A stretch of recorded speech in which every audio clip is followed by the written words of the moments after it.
Morning. Let us continue with last class. We have already written the equation number 16.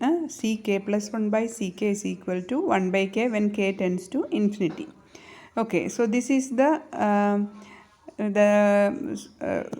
constant which is used in the solution, which is written here f of rho, which is equation 15. So Ck is the constant. So the ratio of the constants Ck plus 1 by Ck we have found out already. Okay, so the solution f rho was the solution for equation 14. Now we have the solution 15. It is a series, it is a summation. See here, it is a summation series, sigma k0 to infinity Ck rho raised to k. So this will terminate only when, what is written here, unless the series 15 terminates, the function u rho in 13 will grow exponentially like e raised to rho by 2. So if the series is not terminating, unless the series is not terminating, the function u rho, what happens? It just exponentially increases like e raised to rho by 2. So അത് terminate ചെയ്യുമ്പോഴാണ് നമുക്ക് increase പിന്നെ വരാതിരിക്കുക അല്ലേ. So unless the series 15 terminates, the function u rho in 13 will grow exponentially like e raised to rho by 2. So equation series equation എന്ന് പറയുന്നത് equation 15 ആണ്. So F raw എവിടെയാണ് നമ്മൾ സബ്സ്റ്റിറ്റ്യൂട്ട് ചെയ്യേണ്ടത്? എഫ് റോ നമ്മൾ എഴുതേണ്ടത് വേറൊരു സൊല്യൂഷൻ, യൂറോയുടെ സൊല്യൂഷനിലുണ്ട് എഫ് റോ അല്ലേ. സോ യൂറോ ഇക്വേഷൻ 13 നോക്കുക. U rho is F rho into e raise to minus rho by 2. അപ്പം എഫ് റോ ടെർമിനേറ്റ് ചെയ്യുന്നില്ല എന്നുണ്ടെങ്കിൽ U rho will just exponentially increase it like that അല്ലേ. Exponentially will grow. എഫ് റോയിലും rho raise to K ആണ് കിടക്കുന്നത് അല്ലേ. So it will just increase. That's what it says. To avoid that, we put the numerator of the above equation like Ck plus 1 by Ck. ആ ന്യൂമറേറ്ററിലെ ലാംഡാനെ നമ്മൾ equate ചെയ്യാൻ പോവാണ്. അപ്പം lambda എന്ന് പറയുന്നത് എന്തായി മാറണം? Numerator should become 0. 0 ആയാലേ ഉള്ളൂ നമുക്ക് ആ Ck പ്ലസ് 1 ബൈ Ck 0 ആവുള്ളൂ. ആ സീരീസ്, അതായത് സീരീസ് ഇക്വേഷൻ 15 ടെർമിനേറ്റ് ആവുള്ളൂ അല്ലേ. അപ്പോൾ അത് ടെർമിനേറ്റ് ചെയ്യാൻ വേണ്ടി നമ്മൾ എന്ത് ചെയ്യുന്നു? ലാംഡ എന്ന് പറയുന്നതിനെ കെ പ്ലസ് എൽ പ്ലസ് 1 എന്ന് ഇക്വേറ്റ് ചെയ്യാണ്. കെയ്ക്ക് പകരം നമ്മൾ വേറൊരു നമ്പർ ഇടുവാണ്, എൻ ആർ എന്ന്. So N R is just a number which varies from 0, 1, 2 and it determines the value of k at which series terminates. So we are taking lambda such a way that it is equal to 1 plus L plus nr, where nr determines the value of k at which the series terminates, and the Ck plus 1 by Ck becomes 0. So that is what we are taking. Lambda, we are taking it as 1 plus L plus nr.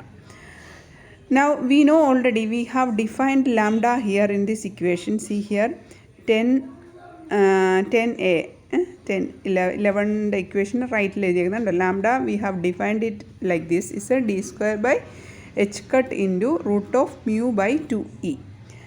That we are again taking it here. So lambda is lambda square എടുക്കുവാണ് ഇവിടെ. So z square e raised to 4 by h cut square into root മാറി mu by 2e അല്ലേ. So lambda square നമ്മൾ എടുത്തു. ഇതിൽ നിന്ന് E കണ്ടുപിടിക്കാം. E എന്താണ്? E is equal to Z square E raise to 4 by 2 H cut square into mu by lambda square. So we know E now. എനർജിയുടെ equation കിട്ടി. So now equation ഇയിലെ lambda substitute ചെയ്യാം. We know lambda already which is 1 plus L plus N R അല്ലേ. So minus mu by minus mu z square e raised to 4 by 2 h cut square into 1 plus L plus nr എന്ന് നമുക്ക് energy minus ആണ് അവിടെ ഓർത്തോണേ. Modulus എടുക്കുമ്പോഴാണ് നമ്മൾ positive ഇടുന്നത്. So minus mu z square E raise to 4 divide by 2 h cut square into 1 plus L plus nr whole square. So this is now equation of energy, equation 18. Okay, so here we know that L is orbital quantum number. Nr is also a number which varies from 0, 1, 2, 3, etc. So as L and Nr are both integers, what we do is 1 plus L plus Nr, we just replace it with another number n. എല്ലാം numbers അല്ലേ, അപ്പോൾ നമ്മൾ this will be another number, so we just put it as n. So we define n as principal quantum number. So now the equation E becomes En is equal to the corresponding n-ന് corresponding ആയിട്ടുള്ള എനർജിയാണ് E വരിക. So En will become minus mu z square e raised to 4 by 2 h cut square n square, where here n varies from 1 varies not from 0 ഇല്ല അവിടെ. എന്തുകൊണ്ടാണ് 1 plus L plus N R ആണ് n കൊടുത്തത്. ഒരു 1 already add ചെയ്തിട്ടുണ്ട് അല്ലേ, ഏത് നമ്പറാണെങ്കിലും അതിൽ 1 ആഡ് ചെയ്തിട്ടുണ്ട്. അപ്പം 1 മേളിലോട്ടുള്ള നമ്പറുകളെ ഇത് വരുള്ളൂ, 0 വരില്ല. So 1, 2, 3 etc. n becomes 1, 2, 3 etc. So after substituting the value of mu z e and h cut in this equation 19, you can find this is for hydrogen atom, so corresponding value should be put. Z 1 ആകും, E എന്താണ് 1.6 into 10 raised to minus 19, h cut എന്താണ് h by 2 pi, h is 6.626 into 10 raised to minus 34. So we know all these values, and by putting the value we get minus 13.6 electron volt EV divided by n square. So this is now the energy equation. So we can plot this energy here in this left side. We have plotted it. Energy versus here the distance r ആണ്, x axis r ഉം y axis energy ആണ് plot ചെയ്യേണ്ടത്. So we know we have plotted already the potential curve. ആ വളഞ്ഞു കാണുന്ന curve, താഴെ വളഞ്ഞു കാണുന്ന കർവ് VR ആണ്, VR-ൻ്റെ പൊട്ടൻഷ്യലിൻ്റെ കർവാണ്. പിന്നെ E1, E2, E3 total energy നമ്മൾ അവിടെ ലൈനായിട്ട് മാർക്ക് ചെയ്തിട്ടുണ്ട്. കണ്ടോ, E1 ഏറ്റവും താഴെ, E2, E3, E4 വരുമ്പം ആ എനർജി ലെവൽസ് തമ്മിലുള്ള ഡിഫറൻസ് കുറഞ്ഞു വരും. So that means energy levels are becoming more close and close when n value is increasing. So this way you can draw the energy level diagram of hydrogen atom. Okay. Now the difference between two energy levels, energy difference ENI minus ENF, initial energy level, final energy level difference നമുക്ക് കണ്ടുപിടിക്കാം. And that is a constant multiplied with the 1 by nf square minus 1 by ni square, where that constant will be Rydberg constant. We know all those things. Okay, this much can be asked as a essay. So hydrogen atom, Coulomb potential and its energy level can be asked as a essay. Also it can be asked for the initial part, the curve. ഈ curve വരയ്ക്കുന്നിടം വരെയുള്ളതും ഒരു essay ആയിട്ട് ചോദിക്കാം. ഏത് കർവാണ്? Potential curve for different L value. So that also together also it can be asked as an essay. So you study together and also separately. Now we have the third portion, hydrogenic wave function. This is not much, it's only a little bit.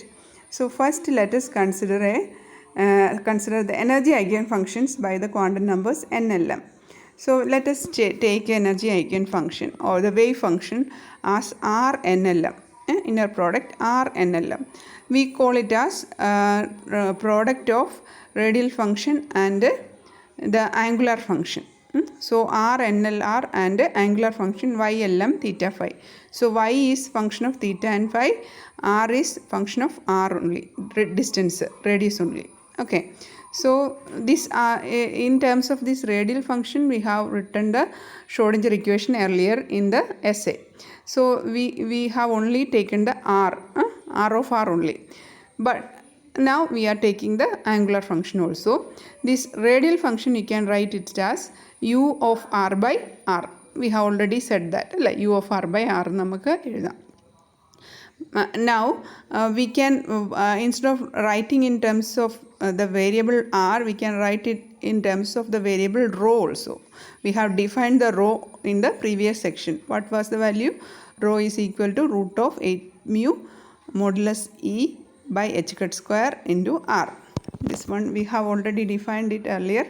I will show it to you here. Equation number at the top, equation 10. 10a root of 8 mu e by h cut square into r. That is what we have written again here. So let us now substitute energy E value which we got in equation 19 there.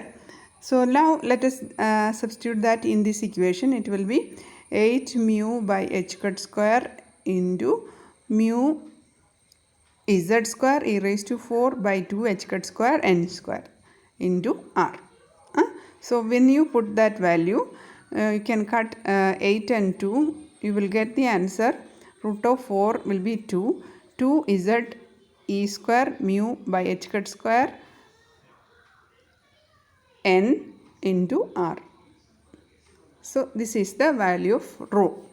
So this value of rho we just take a0, substitute a0 there, which is a0 is h cut square by e square mu, and that number is called the Bohr radius.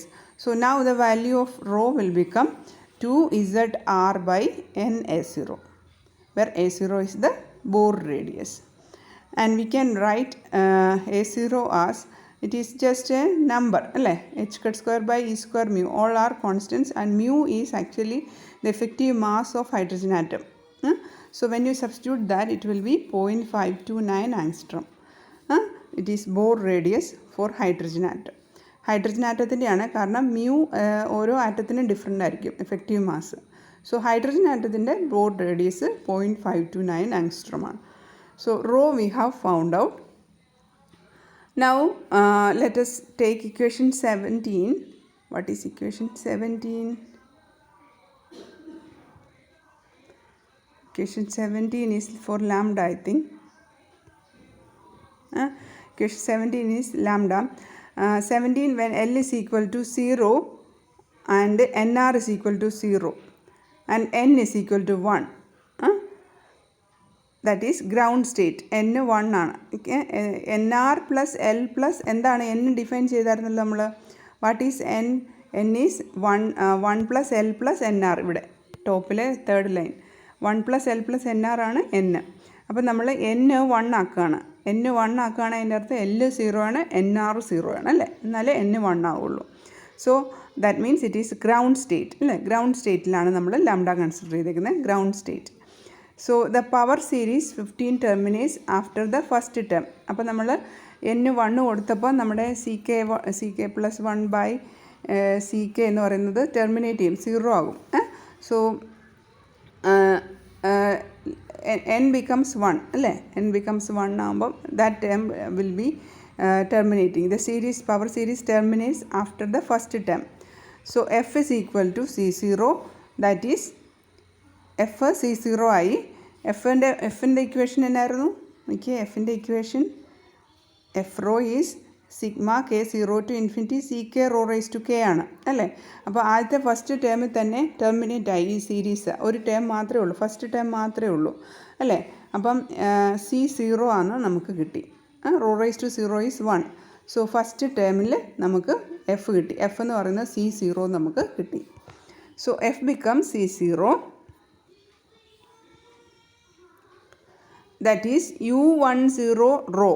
U10 എന്ന് പറയുന്നത് 1 അവിടെ N ആണ്, അല്ലേ? L 0 ആണ്. So U10 N 1 L 0. So U10 rho എന്ന് പറയുന്നത് U define ചെയ്തേക്കുന്നത് എങ്ങനെയാണ്? Rho raise to K. നമ്മൾ യു ഡിഫൈൻ ചെയ്തേക്കുന്നത് ഒന്ന് കാണിക്കാം നിങ്ങളെ.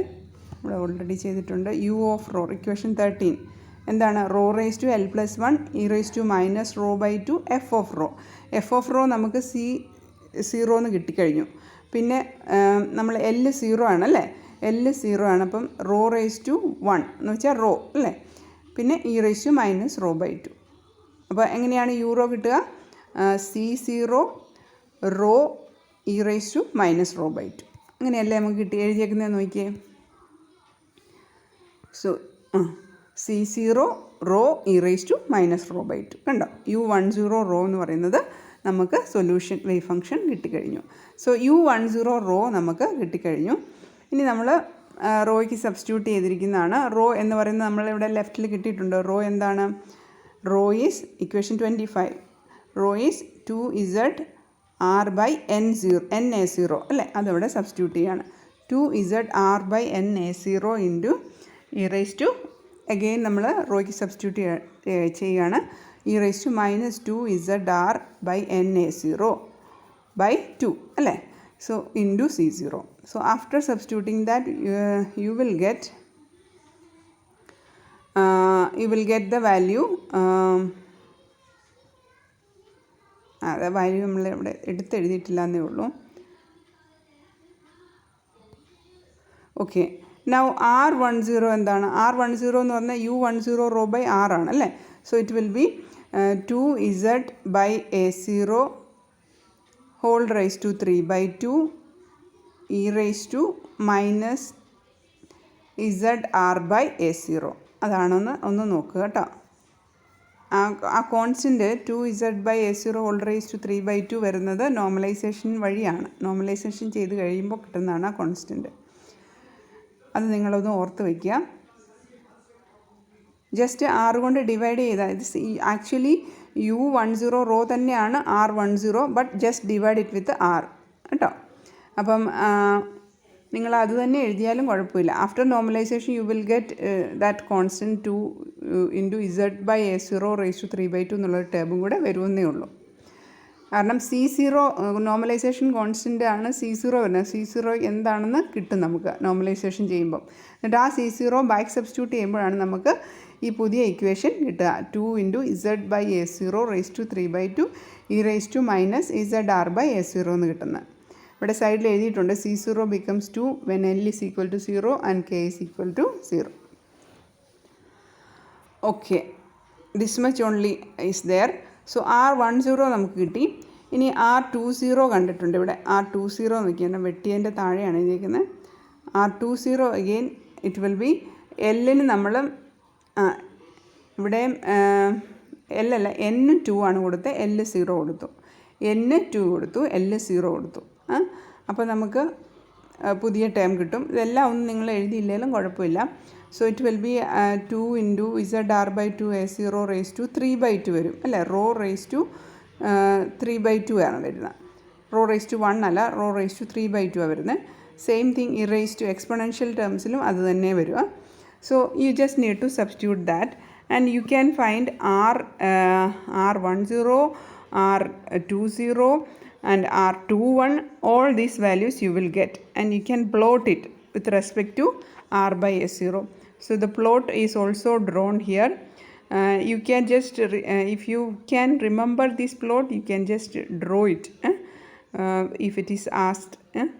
It's not it's a theoretical graph. അത് ഈ പല വാല്യൂസ് വേരിയബിൾ കൊടുത്തിട്ട് നമ്മൾ എക്സലിലോ അല്ലെങ്കിൽ ഒറിജിനലോ എല്ലാം പ്ലോട്ട് ചെയ്തിട്ട് കിട്ടുന്നതാണ് ഈ ഗ്രാഫുകൾ. തിയററ്റിക്കൽ ഗ്രാഫാണിത്. So as R/A0 varies, how the value of capital R, the solution wave function varies. അപ്പോൾ ഇതെല്ലാം വേവ് ഫംഗ്ഷനാണ്. ഹൈഡ്രജൻ്റെ വേവ് ഫംഗ്ഷൻ എങ്ങനെ ഇരിക്കും എന്നുള്ളതാണ് ഈ പിക്ചർ കാണിക്കുന്നത്. ആദ്യത്തേത് ഫസ്റ്റ് ഓർബിറ്റിൻ്റെ വേവ് ഫംഗ്ഷൻ, സെക്കൻഡ് ഓർബിറ്റിൻ്റെ വേവ് ഫംഗ്ഷൻ, തേർഡ് ഓർബിറ്റിൻ്റെ വേവ് ഫംഗ്ഷൻ, അങ്ങനെ. ഇപ്പോൾ ഫസ്റ്റ് N1 ആകുമ്പം അവിടെ S ഓർബിറ്റേ ഉള്ളൂ. N2 ആകുമ്പം എന്തൊക്കെയുണ്ട്? എസ്സും ഉണ്ട്, പിയും ഉണ്ട് അല്ലേ. So the wave functions R അപ്പോൾ അവിടെ സെക്കൻഡ് ഓർബിറ്റിൽ 2 വേവ് ഫംഗ്ഷൻ ഉണ്ട്. എസ്സിനും ഉണ്ട്, പിക്കും ഉണ്ട് wave functions. So all the wave functions in each orbits are plotted and it is drawn here in this picture. If at least 1 or 2, if you can remember, just remember it and draw it. Okay, this much only you need to study for this year, this semester in our portion in quantum mechanics. So we have finished our quantum mechanics paper. So from next class I will teach you another paper.